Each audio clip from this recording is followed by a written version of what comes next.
Don't let me leave, Murph! Don't let me leave, Murph!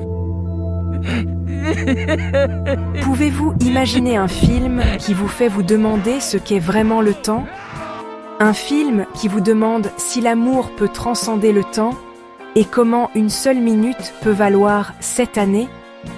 Interstellar n'est pas juste un film spatial.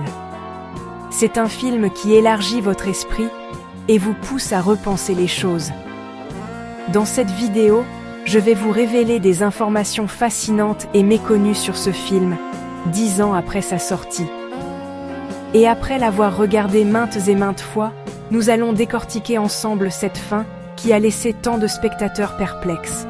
Si vous pensez avoir tout compris d'Interstellar, attendez la fin de la vidéo et vous verrez par vous-même.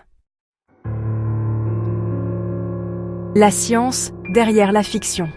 Contrairement à la plupart des films de science-fiction, où l'auteur invente un vaisseau spatial, une planète étrange ou un pouvoir surnaturel avant de tenter de justifier son idée avec de la science, Interstellar a fait l'inverse.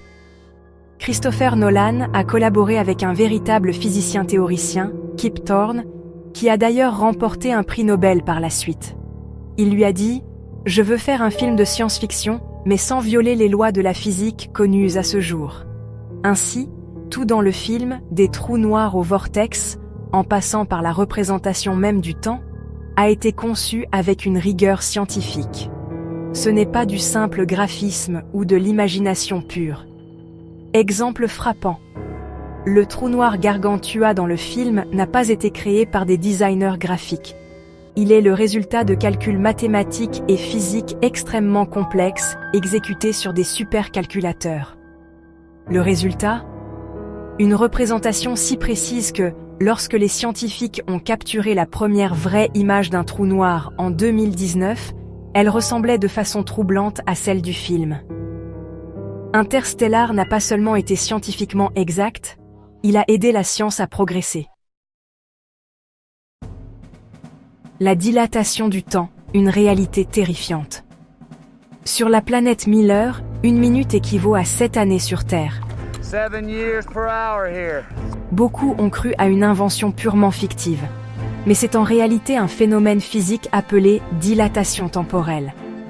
Cette planète est si proche du trou noir que la gravité y est extrême. Plus la gravité est forte, plus le temps ralentit. Si vous posez un minuteur sur Terre réglé sur 10 minutes, ce même minuteur sur Miller n'affichera qu'une seule minute. C'est exactement ce qui se passe dans le film. L'équipage passe quelques heures sur Miller, mais à leur retour, leurs collègues leur annoncent « Je vous attends depuis 23 ans. Cette scène n'est pas juste choquante. C'est une illustration terrifiante de la relativité du temps et comment il peut devenir une véritable malédiction. » Gargantua, un trou noir révolutionnaire. Dans la plupart des films, un trou noir est représenté comme un simple cercle noir.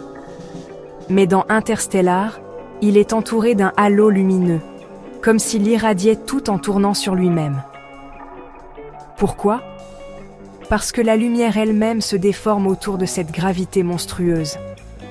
Et ce n'est pas un effet visuel aléatoire, c'est le résultat d'équations mathématiques poussées, calculées par des ordinateurs surpuissants pour simuler l'apparence réelle d'un trou noir vu de près.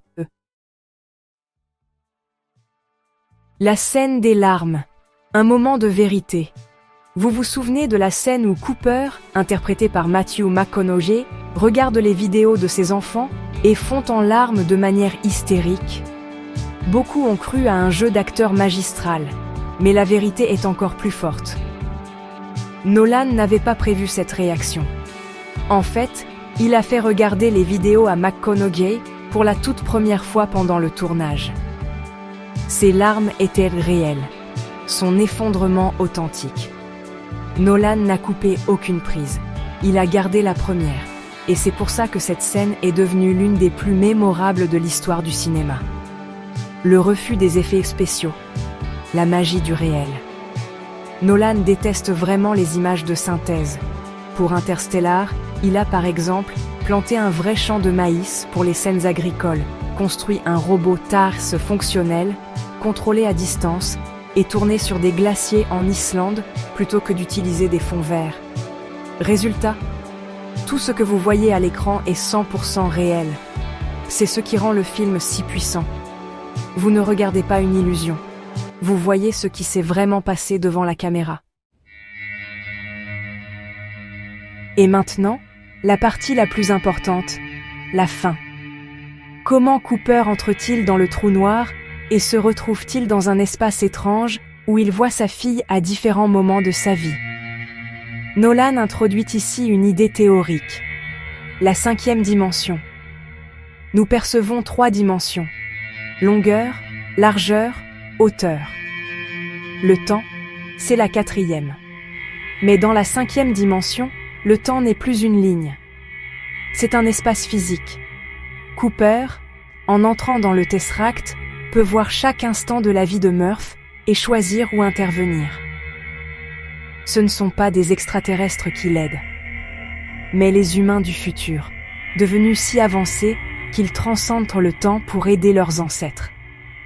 En utilisant la gravité, Cooper communique avec Murph dans son enfance, lui donnant la clé pour résoudre l'équation et sauver l'humanité.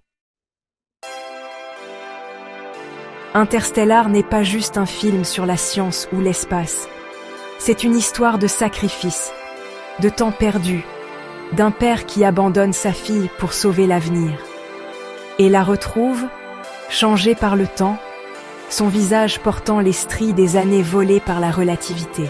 C'est l'idée que l'amour est une force illogique, mais peut-être plus puissante que le temps lui-même. Si vous êtes arrivé jusqu'ici, c'est que vous aimez vraiment le cinéma et l'astronomie. Ne manquez pas mes autres vidéos sur des sujets similaires. L'espace, les mystères du cosmos et la science derrière les films comme Interstellar vous y attendent. Laissez un like, abonnez-vous et commentez votre avis sur cette analyse. C'est ce qui me motive à continuer. Je suis Amy. Merci d'être là. À très vite pour de nouvelles découvertes parmi les étoiles.